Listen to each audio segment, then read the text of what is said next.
우리 좌우에 계신 분들과 서로 축복하며 인사하십시다. 사랑합시다. 감사합시다. 형통하십시오.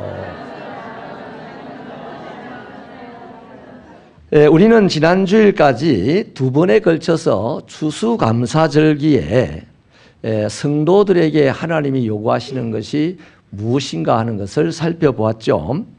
첫째, 하나님의 요구가 온전한 즐거움으로 감사하라는 것이었습니다. 두 번째 요구는 자신의 소유를 내 주변의 약한 자들에게 나누면서 감사하라고 하는 것이었습니다. 오늘은요, 마지막으로 세 번째 요구입니다. 세 번째 요구가 뭐냐면 한번 따라해 주시겠습니까? 하나님께 예물을 드려 감사하라. 예물은 돈입니다. 돈. 이 또 교회에서 또 돈 소리 한다, 돈 아프겠네, 막 이렇게 생각하지 마시고요. 진심으로 하나님이 뭘 원하시는지 한번 들어보시기를 바랍니다. 우리 16절, 17절을요, 힘차게 한번 읽어봐 주시겠습니까? 시작.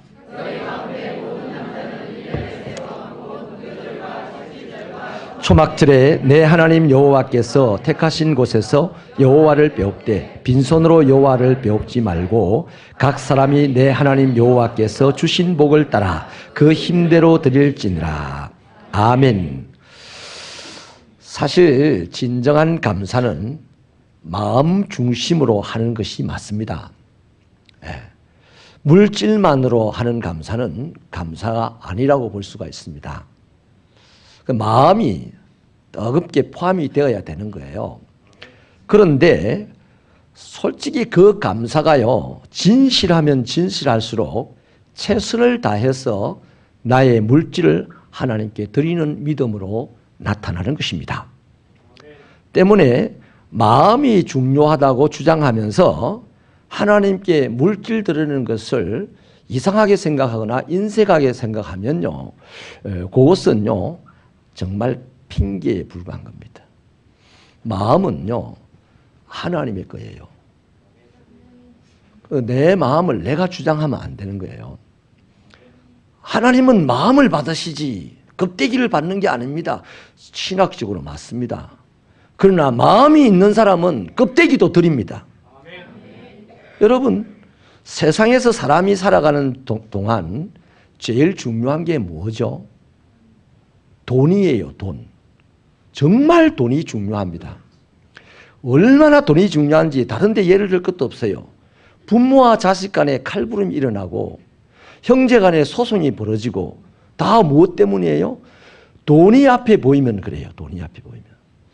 좀 부끄럽지만요, 뭐 다른 사람 얘기 안 하고 우리 집안 얘기 한번 해드릴게요. 저희 어머니가 어느 날 좋은 아침에 하나님의 부름을 받았어요.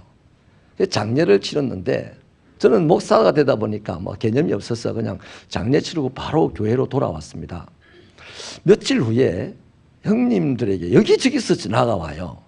왜 그러십니까 했더니 우리 큰형님이 외국에서 거의 세월을 다 보냈거든요. 그래서 은퇴를 하고 이제 고향에 오셔서 사시는데 세상 물정도 모를 뿐만 아니라 인간관계가 전혀 없었기 때문에 조의금이 형님 앞으로 들어온 게 하나도 없었어요. 거의 없었어요. 근데 다 이제 둘째 형부터 제 이르기까지 네 형제 앞으로 조의금이 들어왔는데, 장례식을 치르고 난 다음에 큰 형님이 그 돈을 조의금을 싹 모아가지고 집어넣어 버렸어요. 그리고 얘들아 수고했다 하고 끝을 냈어요. 그러니까 동생들이 형님에게 그거 옳다 그러다 말을 못하고 굉장히 이제 불쾌했던가 보죠. 그래서 저에게 네가 목사니까 큰형님한테 그 분명하게 얘기를 해라. 그렇게 이제 이 형님한테도 전화가 오고 저 형님한테도 전화가 온 거예요.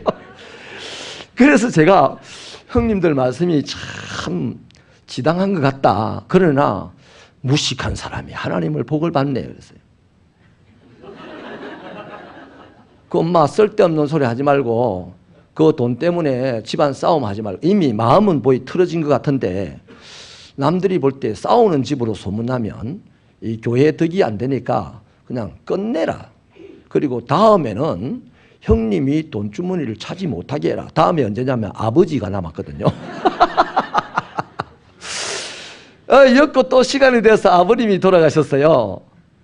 그래 이제 우리 둘째 형님이 정신을 바짝 차리고 이제 거기 계신 거예요. 그 부의함인가 그 통. 그리고 저녁마다 자야 되는데 안 자는 거야. 그 저녁마다 이제 나누는 거예요. 이렇게 봉투를 누구 앞으로 왔다 이렇게 이름 앞으로 쫙쫙쫙 다른 큰 주머니에다 딱딱 나누는 거예요. 그 참 재밌다. 저는 말 안 하고 가만히 있었어요. 이제 마지막 날이 됐습니다.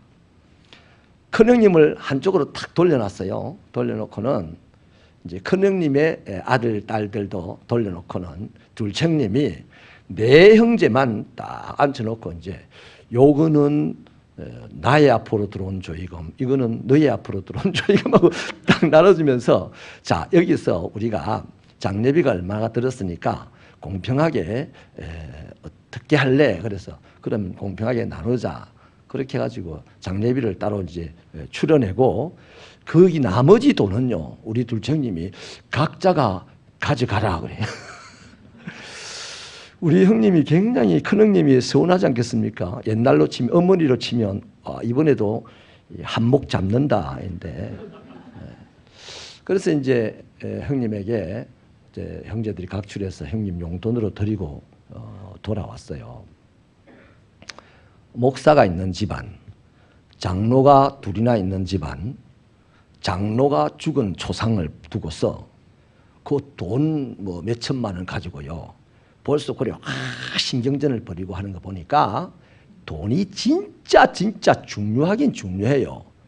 저도 돈 너무너무 중요합니다. 돈 냄새를 맡으면 힘이 팍팍 솟아요. 그런데 진짜 예수 믿는 사람들에게 돈보다 중요한 것이 뭡니까? 여러분 설교 시간에요. 저를 봐주세요. 이 시간에 하나님이 말씀하는 거예요. 우리가 예수를 믿는데 내가 세상을 살아가면서는 돈이 제일 중요한데 예수 앞에 딱 서게 되면 돈이 중요합니까? 예수님이 중요합니까? 그렇죠. 그래서 우리는 주 예수보다도 귀한 것이 없다. 부귀도 명예도 재물도 하나도 안 귀합니다 하면서 찬양하면서 어떤 때는 막 감동이 돼가지고 눈물도 주룩주룩 흘리는데 또 사람들끼리 모여서 돈이 앞에 딱 보이면 막 신경질을 빡빡 쓰는 거예요. 요거요 우리 정리하고 가야 됩니다. 돈을 정말 중요하게 생각을 해야 돼요. 그러나 하나님 앞에서는 이 돈 아무것도 아닙니다 할 수 있는 것이 바로 신앙입니다. 그 신앙이 좋은 사람은요 하나님께 돈 잘 쓰는 거예요. 아멘입니까? 부자가 하나님의 나라 하나님을 위해서 돈을 잘 쓰는 게 아니고 신앙이 좋은 사람이 하나님과 하나님의 나라를 위해서 돈을 잘 쓰는 거예요. 여러분 이 사실을요 예수님도 정확하게 밝혀주셨는데 마태복음 6장 21절에 보면 스크린에 나오죠. 같이 한번 읽어봐 주실래요? 시작. 내 보물이 있는 그곳에는 내 마음도 있느니라. 아멘. 보통 사람들이 그럽니다.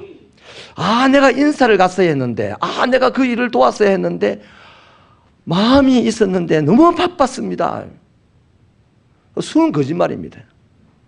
핑계입니다.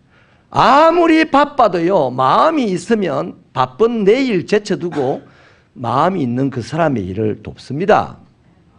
아멘입니까? 그 바로 예수님 말씀이 그 말입니다. 내 물질이 있는 곳에 내 마음도 있다. 그렇기 때문에요 성도는 항상 하나님 앞에 잘 드리고 많이 드리려는 의식을 가지고 살아야만 그 하나님에게 마음을 두고 산다는 증거가 되는 것입니다. 아멘이십니까? 그 하나님은 우리 마음의 중심을 보십니다 해가지고요 마음 중심만 뭘로 마음의 중심을 보여주겠습니까? 이 가슴을 쪼개가지고 보여줄래요? 그게 아니죠. 바로 물질을 들여서 하나님께 내 마음을 보여주는 거예요. 여러분 성경에 나오는 인물들 중에요 유명하고 훌륭한 사람들은 다 한결같이 그랬습니다. 전심으로 하나님께 드리는 기쁨으로 살았습니다. 아브라함이 그랬지 않습니까? 가는 곳곳마다 먼저 제단을 쌓고 하나님께 향기를 드렸고, 자식을 데리고 모리아 산으로 갈 때 하나님 차비 주시면 가겠습니다, 장작 주시면 가겠습니다, 말 주시면 가겠습니다 이랬어요. 다 본인이 준비해가지고 아들도 바치러 가지 않았습니까? 욥도 그랬습니다. 자기의 생일이나 자기의 자식들의 생일날마다도 모두 목욕을 시키고 잔치를 벌이면서 하나님께 영광과 경배를 돌렸다고 했습니다. 그런데 재물이 작게 들겠습니까? 많이 들었어요. 다윗은 어떻습니까? 다윗은요, 하나님의 성전을 짓고 싶어 했는데 하나님께서요, 너는 피를 흘린 자이기 때문에 성전을 지을 수 없다라고 하자 했어요. 그러면 어떻게 했습니까? 보통 사람 같으면 이럴 거예요. 아, 이거 정말 집 하나 지어줄래 했더만 싫으면 그만두세요 하고 딱 포기했을 겁니다. 그런데요, 다윗은요, 하나님의 집을 짓지 말라고, 너는 지을 자격이 없다고 해도 나는 집을 지을 수 없을전정 집을 지을 재료라도 모아드려야 되겠다고 자기 모든 재산을 모아서 집 짓는 재료를 준비하지 않았습니까?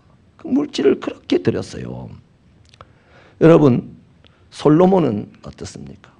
제사를 1000번을 드릴 때 수천 마리의 소를 드리면서 제사를 드리지 않았습니까?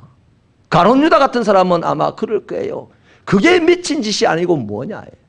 그래요, 사람을 대하여서 그렇게 물질을 쓴다면 미친 짓일 수 있습니다만은 사람보다 재물보다 훨씬 더 중요하신 하나님을 위하여 쓰는 데는 많이 쓸수록 좋은 것인 줄로 믿으시면 아멘 하시기 바랍니다. 할렐루야. 어느 날요, 한 직원의 실수로 공장 하나가 불타버렸습니다. 공장이 순식간에 잿더미가 되어버렸는데 이 소식을 들은 부인이 경급간에 이제 공장으로 달려갔습니다. 이 부인의 눈에 들어오는 것이요, 막 잿더미에 이제 연기만 슬슬슬 올라오고 그 옆에 퍼질려고 앉아서 남편이 목을 놓아 우는 모습을 보았어요. 그래서 이 부인이 억장이 무너져가지고 그 자리에 있지 못하고 자기가 다니던 교회를 달려갔습니다. 교회 강단에 엎드려가지고 이제 하나님께 울고 불고 난리가 났습니다. 하나님 아버지여, 지금까지 6년 세월을 손톱이 빠지도록 수고해서 일구어 놓은 것인데 남은 것이라고는 잿더미와 내 남편의 눈물밖에 없습니다. 이제 어떻게 살면 좋겠습니까? 우리는 망했습니다. 이제 다 끝났습니다. 이렇게 울며 불며 하나님께 매달릴 때요, 이 여인의 마음에 빌립보서 4장 6절 말씀이 다 생각이 난 겁니다. 그 말씀이 뭡니까? 우리 같이 한번 읽어주시겠습니까? 시작. 아무것도 염려하지 말고 다만 모든 일에 기도와 간구로 너희 구할 것을 감사함으로 하나님께 아뢰라. 너무 억울하고 너무 절망스럽고 낙심이 되어서 하나님 앞에 울고 있는데 하나님은 용심을 부리는 것도 아니고 감사함으로 하나님께 구할 것을 아뢰라, 이 생각의 말씀을 마음 안에 주시는 거예요. 그래서 이 여인이 잠깐 뚱한 생각으로 도대체 지금 이 상황에서 내가 무엇을 감사할 것이 있다고 이 말씀을 주실까 하는 마음으로 잠깐 생각을 돌이켜 봤습니다. 그런데 그 즉시로 감사할 것을 발견했습니다. 자기가 오늘 이 예배당에 오기 직전의 상황을 딱 돌이켜 보니까 잿더미 곁에 남편이 울고 앉아 있는 것을 봤습니다. 만약에 그 잿더미 속에 남편이 새까맣게 탄 시신이 되어 있다면 다 끝난 거겠죠. 근데 모든 것이 새까맣게 타버렸지만 남편은 아직 살아있어서 울고 있더라는 겁니다. 그전에는 잿더미만 봤고 실망과 절망에 빠져서 우는 남편만 봤는데 기도하다가 다시 보니까 남편이 움직이는 걸 봤단 말이에요. 살아있는 남편을 봤단 말이죠. 그 순간 이 여인의 입에서 터져 나온 것이 뭘까요? 하나님 감사합니다! 우리 한번 따라할까요? 힘차게 한번 같이 소리쳐 보십시다. 우리 안에 감사할 것들이 많아요. 시작! 하나님 감사합니다! 그러면요, 지금도 내보고 한 사람은 딱 숨어가지고 이랍니다. 아이고, 설교를 하지 와지라노. 여러분, 그렇게 팍 감사하다고 소리를 치는데 여인의 안에서 놀라운 변화가 일어납니다. 여인이 생각이 어디로 흘러가냐 하면, 그래, 하나님이 살아계시고 내가 그 하나님께 기도할 수 있고, 우리 남편이 아직 안 죽었었는데 내가 무엇을 염려할 것이 있으리요? 생각이 여기까지 미치니까 가만 못 있겠어요. 감사함을 주체할 수 없어가지고 또 막 집으로 달려갔습니다. 통장을 꺼냈습니다. 그 통장에는 남편이 사업을 시작하면서 아내에게 이런 모양 저런 모양으로 선물도 하고 용돈도 주고 한 것이 차곡차곡 모여져 있습니다. 제 큰 목돈이었습니다. 이것을 은행에 가서 찾았습니다. 그리고 예배하다가 다시 달려갑니다. 저녁 예배 시간에 그것을 감사 헌금으로 딱 내놓았습니다. 목사님이 그 헌금 봉투를 보는 순간 눈이 시둥그레졌습니다. 이미 이 여인의 지금 공장이 다 불타버린 것을 아는데 어마어마한 감사 헌금을 딱 내어놓으니까 목사님이 너무나 감격이 돼가지고, 여러분 이렇고 이래서 이 여인이 지금 감사 예물을 내어놨습니다. 우리 그냥 있을 수 있겠습니까? 우리 하나님이 살아계시니 우리 하나님께 이 여인과 이 여인의 남편을 위해서 기도합시다. 그래서 함께 중보기도 했습니다. 여러분이요, 우리가요 누군가를 위해서 중보기도 할 때요, 내가 내 자녀를 위해서 내 누군가 남편을 위해서 중보기도 할 때에 세상의 교통사고라는 마수가, 세상의 악한 인간들이 내 가족을 위해서 덮치려고 손을 들었다가도 우리가 하나님을 향하여 손들 때에 하나님께서 보이지 않는 손으로 그들의 손을 후려쳐 가시고, 내 남편과 내 자식은 나도 모르는 자기도 모르는 사이에 배우자의 기도 때문에 위기를 모면하는 것이 영적인 세계 아니겠습니까? 그래서 그 교회 성도들이 그날 감동이 돼가지고 뜨겁게 이 부인과 남편을 위해서 기도해 주고요, 며칠이 지나는 동안에 교인들끼리 3, 3, 5 이렇게 해서 십시일반 모금을 해서 그 여인의 손에 쥐어줬습니다. 그 여인이 남편에게 찾아가가지고 여보, 우리 교회에서 이렇게 기도를 해주셔서 교인들이 십시일반 모금을 해서 위로를 해줍니다. 그 남편도 교회가 그런 곳이구나, 거기서 격려를 받습니다. 그 돈으로 조그마한 공장을 다시 시작을 합니다.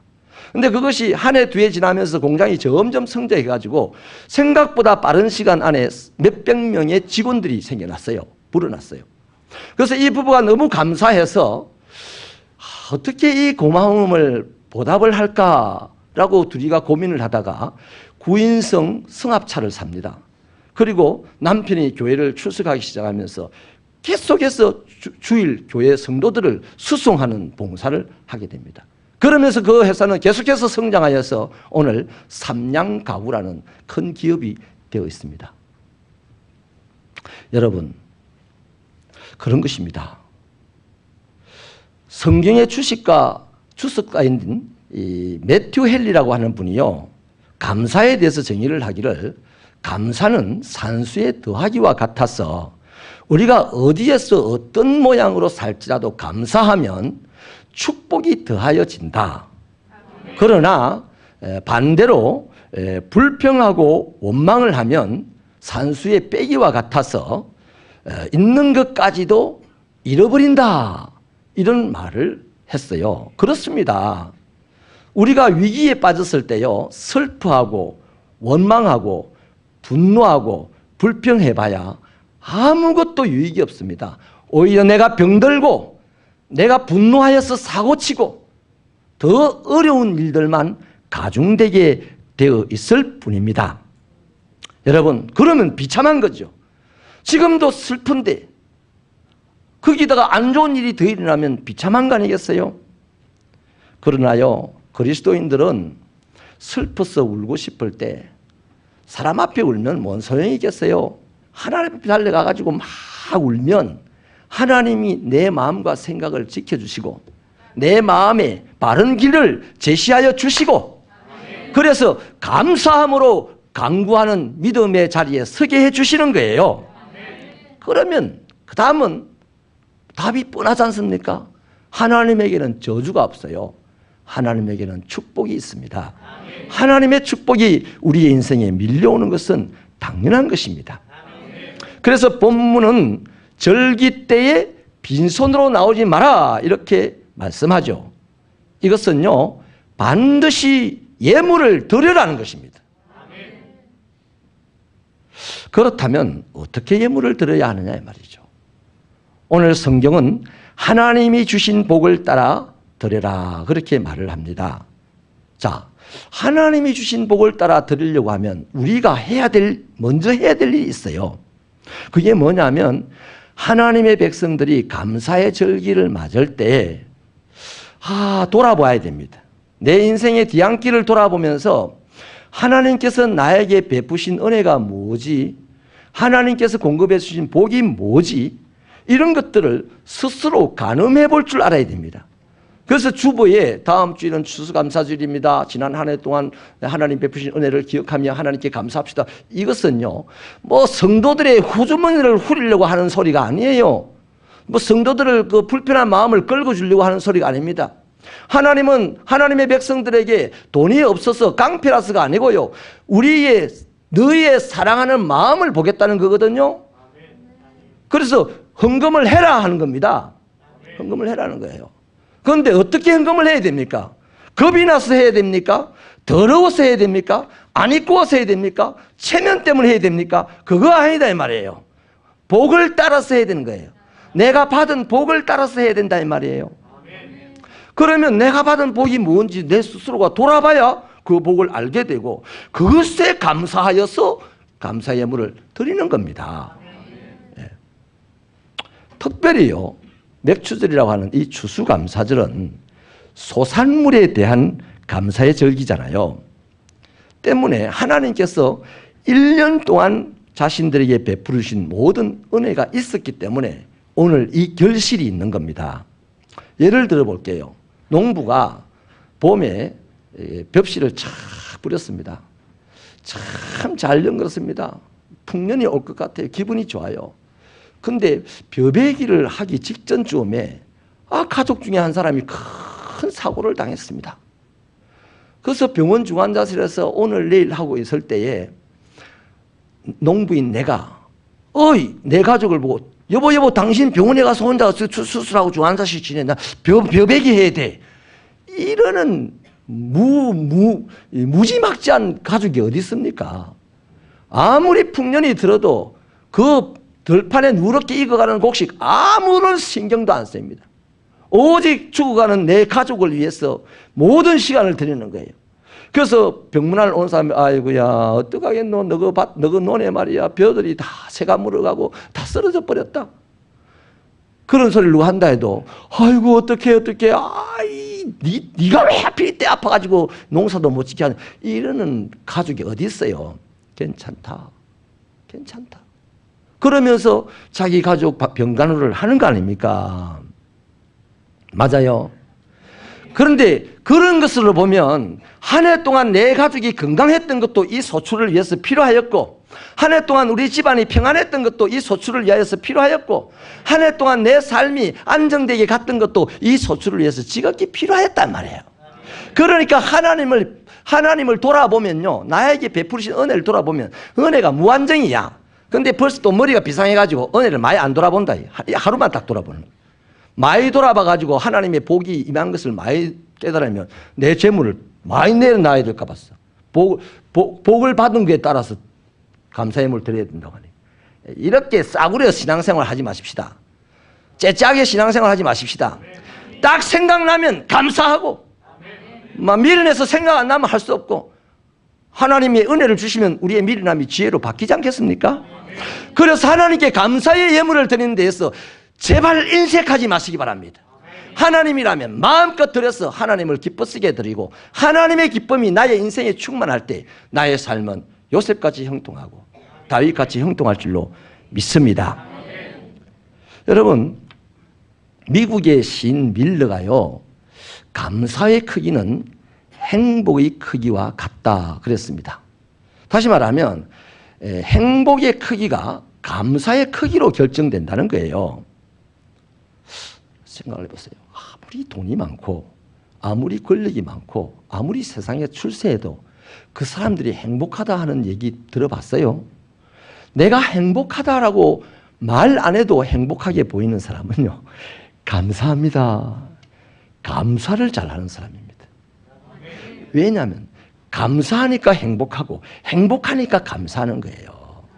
안다이 소리만 해서고 선생 소리만 해서고 이러면요, 그럼 아무짝에도 못 쓰는 인간 되는 거예요. 감사를 많이 하면요, 모든 것이 유익한 줄 믿으시기 바랍니다. 내 한 사람이 감사하면 내 감사를 본 옆 사람이 행복해지고, 두 사람이 감사하면 온 교회가 행복해지고 그러는 거예요. 할렐루야. 옛날에 한 왕이요, 이제 즉위를 하면서 기념으로 자기 궁전의 꼭대기 탑에다가 은종 하나를 달았습니다. 그래서 왜 그렇습니까 했더니, 자기가 왕으로 통치를 하는 동안에 행복한 일이 있을 때마다 내가 은종을 울릴 것이다 해가지고 종을 달았습니다. 그런데 안타깝게도 세월이 많이 지나가는데도 한 번도 종이 안 울리는 거예요. 그래서 이제 너무 세월이 많아서 왕이 이제 죽을 때가 다 돼가는 겁니다. 아무것도 못하고 침상에 누워만 있습니다. 그러니까 백성들이 이제 왕이 죽을 때가 다 돼간다고 슬퍼하면서 궁박해서 막 울고 폐하 건강하셔야 됩니다 하는 소리가 들려, 궁 안으로 요즘은 박근혜 보고 물러가세요 하니까 안에서 얼마나 복장이 아프겠어요.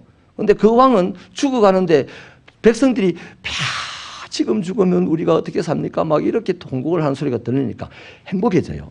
그것도 신하들도 아침 저녁으로 그냥 어전 회의를 못하니까 달려와가지고 막 끄이끄이 울면서 폐하에 앉아서서 어전 회의를 못합니다. 이러니까 이 죽어가는 왕이 속에 이런 생각이 드는 거예요. 아, 우리 백성들이 나를 너무너무 사랑하는구나. 이제 깨닫는 겁니다. 이제. 그래가지고 그 마음이 행복해졌어요. 그 은종이 생각납니다. 그래서 왕이 시종들을 불러서 나를 부축해라 해서 탑 꼭대기에 올라가서 은종을 땡땡땡땡 하고 칩니다. 그때 백성들이 은종이 울렸다, 우리 왕이 행복해 하신다 하고 너무너무 행복해 했다는 겁니다. 여러분, 이 말씀은요, 오늘 우리가 한번 생각을 해봐야 될 얘기입니다. 만약에 그 왕이요, 진작 백성들의 사랑을 깨달았다면, 진작에 신하들이 자기를 아끼고 사랑하는 것을 깨달았다면 은종을 매일같이 쳤을 거 아니겠습니까? 은종을 매일같이 치면 오늘처럼 이렇게 백성들이 환호성을 지르며 즐거워하지 않겠습니까? 이 백성들의 사랑을, 신하들이 자기를 사랑한다는 것을 깨닫지 못하고 세월을 다 보내버렸어요. 오늘 저와 여러분도 혹시 그렇지 않습니까? 하나님이 끊임없이 은혜를 베푸시고 매일같이 새로운 은혜를 베푸시는데 우리는 무언가에 바빠서, 어떤 감정의 노예가 되어서 하나님의 은혜를 생각하지 않아 버렸습니다. 그러니까 뒤안길을 돌아보며 베푸신 하나님의 은혜를 생각해 보지 않으니까 감사할 거리도 없고, 담임 목사가 감사합시다 하면 그 감사하는 것이 민망하고 말하는 것 자체가 민망한 거예요. 그래서 한다는 말이, 민망하는 것도 또 본인이 민망 안 한다고 니나 해라, 이런 식이야. 장담합니다. 행복한 사람은 감사하는 사람만 행복합니다. 돈이 지 아무리 많아도, 지 아무리 박사이가 10개 20개라도 감사할 줄 모르는 사람은 불행한 사람이 되는 거예요. 불행한 사람입니다. 불행한 사람의 앞날에는 비극밖에 올 것이 없어요.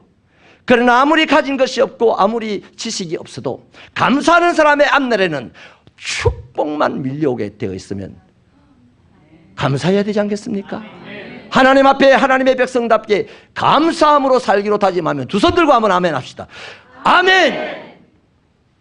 할렐루야. 사랑하는 여러분, 우리가요,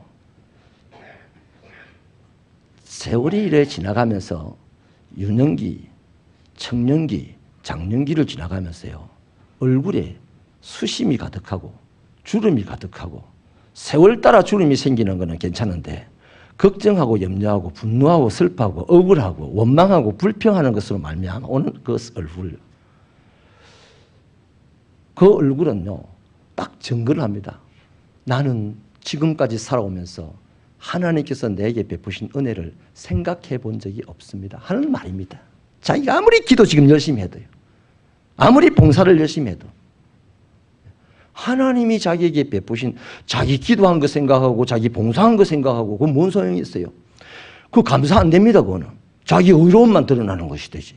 그러나 하나님의 은혜를 생각하고 하나님이 베푸신 것을 생각하는 사람은요, 항상 얼굴이, 주름살은 가득해도 얼굴은 편안합니다. 웃음이 가득합니다. 행복해 보입니다. 이런 신령한 성도들이 되시기를 주님의 이름으로 축원합니다. 그래서 오늘 우리가 하나님께 제대로 감사를 못했습니까? 다른 이유가 하나님이 감사할 거리를 안 주신 게 아니고 우리가 우리 자신의 인생을 하나님과 관련지어서 별로 돌아보지 않고 살았다는 것입니다. 여러분, 이제 우리 새벽기의 성도들은요, 하나님께서 내게 주신 복을 하나하나 세어볼 수 있는 여유를 가지시기 바랍니다. 다음으로요, 우리는 감사절기에 그렇다면 이제 복을 따라서 하나님이 주신 복을 생각해 보고 거기에 감사의 예물을 드리라 했는데, 그러면 도대체 어느 정도의 감사의 예물을 드려야 되냐 이 말이에요. 얼마를 드려야 되냐 하는 겁니다. 한번 따라해 주실래요? 최선을 다하여 드려야 된다. 오늘 본문에 보니까요, 그 힘대로라고 하는 말씀이 있습니다. 힘대로라 한다는 이 말은요, 마음과 뜻과 정성을 다해라 말입니다. 힘을 다하여, 뜻을 다하여, 목숨을 다하여, 그렇게 시작되는 겁니다. 그 힘과 뜻과 목숨은 같은 의미인 것이죠. 여러분, 이 이야기에 대하여서는요, 두렙돈을 들인 과부의 이야기라든지 또 향유 옥합을 깨뜨려서 예수님의 발에 부어준 이야기라든지 이런 것이 잘 설명되어져 있습니다. 이 부분에 대해서는. 여러분, 두렙돈을 들인 이 과부의 헌금을 예수님이 칭찬하였습니다. 왜 그랬을까요? 주님은 말씀이 그랬어요. 자신이 가진 전부를 드렸다. 그 여인이 전부 드려봐야 그 어디 쓰이겠습니까? 그러나 예수님은 전부를 드리고자 하는 그 여인의 마음을 본 거예요. 마음을. 그러니까 마음으로 하면 되지 뭐 물질로 해야 되냐 하는 하나님 그 사람 마음을 보고 니는 썩었다 이러는 거죠. 또 향유 옥합을 깨뜨려서 주님의 발에 부어드린 여인을 보십시오. 사람들이 비난하고 심지어는 제자들도 욕하는 것을 알면서도 한 번에 향유를 다 쏟아부어 드렸습니다. 두렙돈을 드린 가부나 또 향유를 부어드린 이 마리아나 이들이 드린 것이요, 돈의 많고 적음보다도요, 그들의 간절한 마음을 드린 거예요. 그들의 주님을 향한 뜨거운 사랑을 드린 것입니다. 그러니까 저와 여러분이 간절한 마음으로 예물을 드리고 뜨거운 사랑으로 예물을 드리는 것이 바로 힘을 다해서 드리는 거라요. 그런데요, 사도행전 5장 1절 이하에 보면 아나니아와 삽비라라고 하는 부부가 나옵니다. 그 사람들도 하나님께 예물을 드리고 싶었습니다. 밭을 팔아가지고 예물을 드리려고 작정을 했어요. 그래서 밭을 팔아가지고 가지고 올 때 생각이 달라집니다. 아, 이거 좀 남겨놓자. 그래서 반을 떼어서 남겨놓고 반만 가져다 드렸더니요, 이 사람들은 주님에게 드릴 마음이나 차라리 먹지 말든지 다 드리겠다고 마음을 먹고 반만 드리게 되니까 하나님은 그 마음을 가정스럽게 여겼습니다. 그리고 그날 데려가셨습니다. 여러분, 우리가 왜 자원하는 마음으로 힘을 다해서 하나님에게 드려야 됩니까? 부자랐어요? 아니에요. 우리 하나님이 우리 아버지라서 그렇습니다. 하나님이 우리 아버지고 우리가 하나님의 자녀라면 최소한 하나님과 나는 닮아야 합니다. 닮아야 되잖아요. 하나님은 나를 위하여서 독생자 아들 예수님을 이 땅에 보내주셨어요. 그 천국의 영광스러운 곳에 비하면 이 땅은 하나님의 아들이 계실 곳이 못 되잖아요. 여러분의 아들을 지금 아프가니스탄 보내겠습니까? 미국에는 보내고 싶겠죠. 바로 그런 겁니다. 하나님은 가장 영광스럽게 사셔야 될 당신의 아들을 가장 추한 이 땅에 보냈었어요. 그것도 마구간에서 태어나게 하셨습니다. 그리고 그 아들 예수님은 십자가에서 자기 목숨까지 다 내어주셨습니다. 하나님이나 그 아들 예수나 우리를 위하여 아낌없이 주신 분 아닙니까? 어디 계산했습니까? 어디 남겨놓은 것이 있습니까? 모조리 주셨어요. 그리고 우리는 그분의 자녀가 되었습니다. 그러면 우리도 하나님에게 어떻게 해야 돼요? 모조리 드리는 마음으로 드려야 되는 거예요. 내가 모조리 드리는데 가난해서 이겁니다. 모조리 드리는데 부유해서 이겁니다. 모조리 드리는데 건강해서 이겁니다. 이렇게 떳떳하게 하나님에게 드려야 되는 거죠. 그게 하나님 아버지와 자식된 우리들의 사이의 나눔의 이야기입니다. 사랑하는 여러분, 감사는요, 또 다른 감사를 낳는 거죠. 나 한 사람이 집안의 가장이 감사하면요, 대번에 부인이 기분이 좋아져요. 강근사님 그렇죠? 그런데 부부가 감사하면요, 자식들이요, 편안해집니다. 그런데 남편이 불평을 합니다. 부인이 기분 나빠가지고 인상을 빡 쓰고 다닙니다. 밥을 푸는데 아들이 옆에 있다가 갑버립니다. 혹시 한마디 거들었다가 주걱이 한 대 맞을까 봤어. 그게 불평하는 집안의 모습이에요. 그러나 감사하는 집안의 모습은 행복하게 되는 겁니다.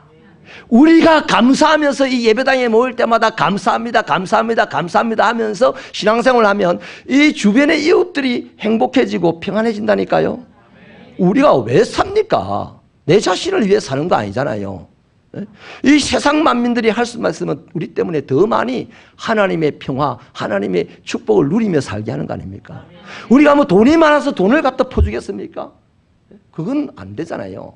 뭐 능력이 되면 그래 해야 됩니다만 아직 그 능력이 안 되는데, 누구나 부자하거나 가난하거나 가장 기본적으로 누구든지 할 수 있는 것은 하나님께 감사하고 예물 드리는 건 할 수 있다 말이에요. 그럴 수 있는 저와 여러분 되시기를 주님의 이름으로 축원합니다. 내 한 사람이 감사해서 우리 공동체에 큰 즐거움을 몰고 온다면 그 사람이야말로 신령한 사람입니다. 저는요, 올 한 해 생각해 보면서 참 하나님께도 감사하고 우리 성도 여러분에도 정말 감사합니다. 우리 교회는 적은 교회예요. 능력이 부족한 교회입니다. 그런데 하나님의 큰 뜻을 발견하고 외면하지 않았습니다. 하나님의 교회 없는 세계 곳곳에 교회를 세우자는 그 하나님의 뜻에 우리가 몸을 들여서 수고하고 달려갑니다. 그래서 안 될 우리들이었는데 박남웅 새빛교회가 세워졌습니다. 박홍 새빛교회가 세워질 준비를 다 갖추었습니다. 선교사님 한 가정을 파송을 합니다. 이러는 와중에 저는요, 우리 성도의 개인을 알아요. 씀씀이를 알아요. 제가 성도들의 11조가 얼마가 되고 벌이가 얼마 되고 다 압니다. 그런데 어떤 성도는 보면요, 생각지도 많은 돈으로 하나님의 일을 하시고, 생각할 수 없는 많은 돈으로 주의 종들의 가는 길을 살펴주시고, 이번에는 또 우리 김영민 선교사님 떠나신다고 차량 구입 헌금도 했죠. 또 뭡니까, 우리 백민호 목사님 또 8년 만에 이제 떠나신다고 또 다들 이렇게 잘 가시라고 전별도 했죠. 뭐 이런 와중에 또 추수감사들도 다가오고, 그런데도요, 다 같이 우리 성도들이 잘하는 것을 보면 너무너무 감사해요. 여러분 감사합니다. 진심으로 감사합니다. 이 어려운 와중에도 교회가 든든하게 달려가고 있는 것을 볼 때 얼마나 감사한지 모르겠어요. 여러분, 우리 개인도 마찬가지 아닙니까? 건강을 주셔서 감사하고, 건강하지 못한데도 하나님의 전에 나와서 예배드릴 수 있는 믿음을 주셔서 감사하고, 참 부족하고 연약하지만 함께 어우러져서 하나님을 찬송할 수 있는 것도 감사하고, 우리 집안에 이런저런 일 소소하게 하나님께서 공급해 주신 은혜들이 얼마나 많습니까? 올해 유난히 많아요. 골로새서 2장 7절은요, 모든 믿는 사람들에게 이런 말을 합니다. 믿음에 굳게 서서 감사함을 넘치게 하라. 다시 말하면 감사함이 풍성한 사람은 믿음이 크다는 얘기예요. 믿음이 큰 거예요. 아유, 나는 제 자신만한 믿음 가지고 살게요. 목사님 이해해 주세요. 이러지 마시고, 우리는 좋은 성도들입니다. 이제는 위대한 성도들의 삶으로 나갈 수 있게 되기를 축원합니다. 우리 하나님의 시작은 좋은 하나님이었지만 나중은 영광과 창대함으로 위대한 분이 하나님 아니십니까? 우리도 그 아버지처럼 그렇게 돼야 되죠. 에베소서 5장 20절은요, 범사에 우리 주 그리스도 예수의 이름으로 항상 아버지 하나님께 감사해라 그랬습니다. 사랑하는 여러분, 저는 올해요, 감사하는 교회 해가지고 감사의 영으로 충만하게 하소서 기도 제목을 걸고, 첫 기도 제목을 걸고 갔습니다. 여러분이 얼마나 협조해 주셨는지는 모르겠어요. 저는 복을 받는 사람을 봅니다.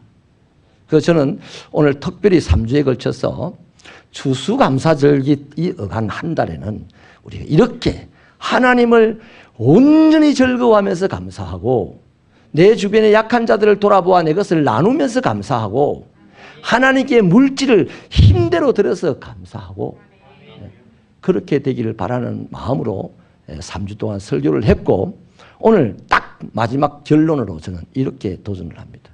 저는 포기하지 않을 겁니다. 감사왕을 뽑는데 감사 노트를 제출받으니까요. 처음에는 많더니 갈수록 적어집니다. 뭐 우리의 연약함 이해합니다. 그러나 그렇다고 저는 포기하지 않을 겁니다. 이제는 감사 노트는 받지 않겠습니다. 그러나 저는 감사 클럽을 만들 겁니다. 제가 일일이 만날 겁니다. SNS 밴드로 만날 것이고 카톡으로 만날 것이고요.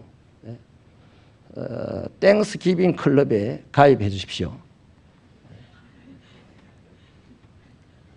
예를 들면 강신욱 권사님 오늘 몸이 불편한데도 나오셔서 강신욱 권사님은 뭐 훌륭하니까 됐고요. 좀 덜 훌륭한 우리 최성진 장로님 최성진 장로님 여러 가지로 바쁜 일들이 또 집안에도 해결해야 할 일들이 많은데 주중에 항상 교회 오셔서 빵꾸 난 데를 떼우시는 장로님 감사합니다. 이렇게 카톡을 보낼 거예요. 그러면 장로님이 목사님 그렇게 저를 생각해 주시니 감사합니다. 이래 감사를 주고받는 클럽을 만들 거예요. 제 클럽에 가입해 주시기를 부탁을 드립니다. 5명 선착순으로 바뀌었어요. 많이 필요 없습니다. 5명만 선착순으로 바뀌었어요. 그 5명 속에서 한 2, 3년 하다 보면 엄청난 일들이 나는 일어날 것이라고 확신합니다. 감사의 기적이라는 책들이 수없이 많이 나와 있어요. 별거 아니더라고요. 그냥 감사합니다 이런 말만 하더라고요. 근데 감사라는 말 자체가 사람의 말이 아니에요. 하나님의 말입니다. 여러분 하나님의 나라에 감사가 있지요. 하나님 와 그랬어요. 기분 나빠 죽겠네요. 비키세요. 뭐 그런 말이 천국에 있겠어요? 없어요. 감사합니다. 감사합니다 밖에 없어요. 그 천국을 끌어오는 클럽, 그 천국을 경험하는 클럽 선착순으로 모시겠습니다. 기도하시겠습니다.